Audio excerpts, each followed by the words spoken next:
Then Ram turned to Hanuman. In response to Ram's invitation, Hanuman expressed his opinion in clear, sweet, and pregnant words. Why should you ask for our advice? Not even Brihaspati, Guru of the gods, has anything to tell you that you do not already know. If it is dangerous to admit Vibhishan, how is the danger met by delay and trial? And where is the time or opportunity for a test? Moreover, Vibhishan has not approached us secretly. He has come to us with frank openness and a clear object. What is there for scouts to discover about him? It has been said by some that his sudden advent is suspicious. But why? What wonder is there if Vibhishan became disgusted with Ravan and foresaw his certain disgrace and a defeat? What wonder is there if he recognized your heroic virtues and nobility and the certainty of your victory? To me, the time and manner of his coming give no room for suspicion. It has been suggested that before admitting him, our leaders should put to him questions and examine his answers. But one who knows that he is suspected would cease to speak or behave naturally.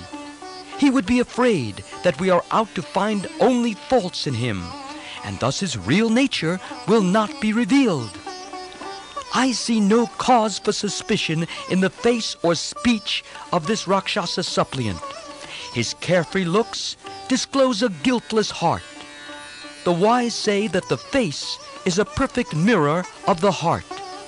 I think that Vibhishan has come here honestly to seek sanctuary at your feet, and there is nothing strange in his action. He knows Ravan's real weakness. He knows that the Lord of Lanka is fated to fall. He knows, too, that you have slain Bali and given his kingdom to Sugriv. Granting that his real motive is to secure for himself, the sovereignty of Lanka, there is nothing wrong in it, and certainly it is a guarantee that he will be loyal to us. Hence, I feel that we should admit him.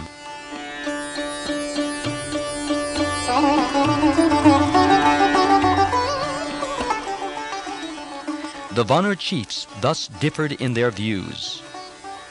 Ram, steadfast in his own duty, found satisfaction in Hanuman's utterance and said, If a man comes as a friend, how can I reject him? It is against the law of my life. All of you, my friends and helpers, should know this. Once a man surrenders himself, one should overlook all his faults. But Sugriv was not satisfied. He said, This Rakshasa has on his own deserted his brother, whose cause he considers lost. How can one put faith in a person who forsakes his own brother in his need? Ram said to Sugriv, I see what you mean, but listen. It is natural for kings to suspect brothers and neighbor kings. Good kings who entertain no such suspicion are exceptions. Most kings imagine that their brothers envy them. What wonder then if Ravan suspected and insulted Vibhishan? It follows that Vibhishan feared danger to himself if he stayed on in Lanka. I conclude therefore that he has no sinister motive against us in coming here for refuge.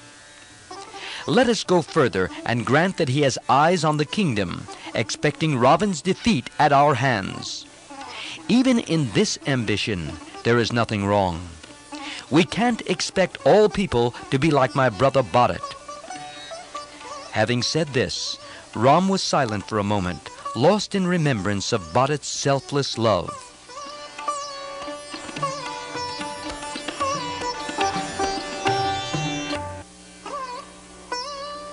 Who in this world is as lucky as I am?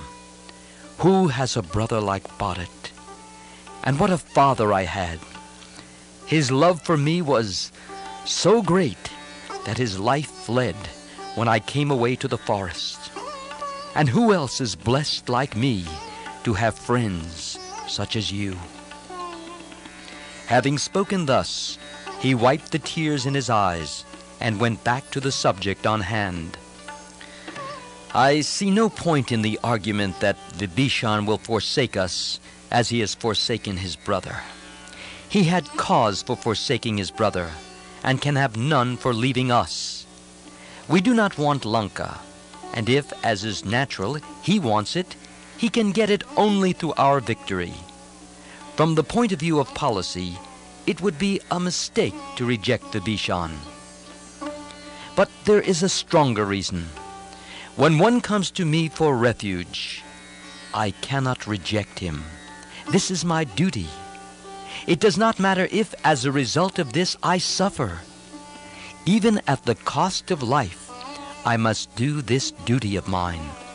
Never can I deviate from it. Truly, I tell you, even if Ravan himself came to me for sanctuary, I would accept him without hesitation. How then can I reject his brother, who has done me no wrong? Go and fetch Vibhishan.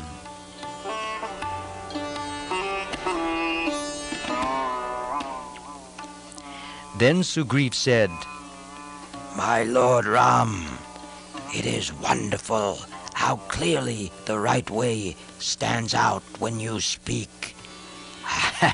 I see things clearly now. Yes, I shall go and bring Vibhishan. May he too become a loving friend of yours, just like us.